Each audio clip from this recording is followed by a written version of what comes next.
Comme souligné dans un précédent article, le magazine panafricain Jeune Afrique a entamé une série d'articles consacrés à étudier Paul Biya. Dans la première partie, le confrère est revenu sur le rôle précédent de Joseph Fouda. Aux côtés de Paul Biya depuis 1982, Fouda a vécu le putsch manqué de 1984, avec la présidente et première dame de l'époque, Jeanne Reine. Il a ensuite longtemps côtoyé les secouristes du camp Roger Motaz, frère du ministre Louis-Paul Motaz, décédé en 1993.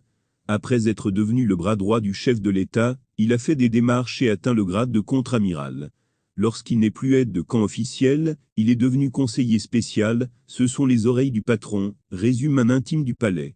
La phrase peut être prise au sens littéral. Joseph Fouda est celui qui répond au téléphone portable de Paul Biya, a déclaré Jeune Afrique. Contrairement à d'autres présidents, qui sont à peine moins âgés que lui, l'ancien séminariste n'a jamais décidé de s'offrir un smartphone. Il ne brosse pas les applications, ne troque pas contre l'actualité. C'est d'une autre époque.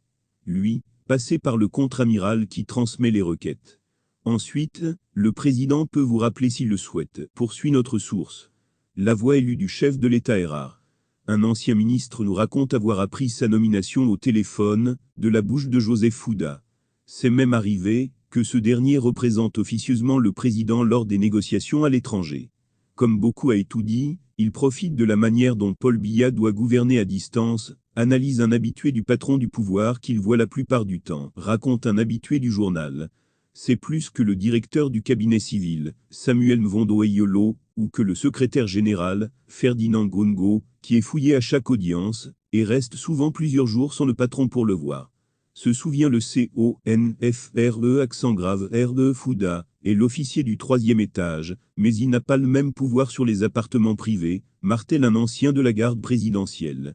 À environ 500 mètres du bâtiment principal à Etoudi, Paul Biya dispose de 2 autres bureaux reliés à ses appartements, où c'est son majordome, une base d'origine, avec qui il aime discuter, qui s'occupe de la communication. Surtout dans cet espace privé, qui est relié au palais par un souterrain.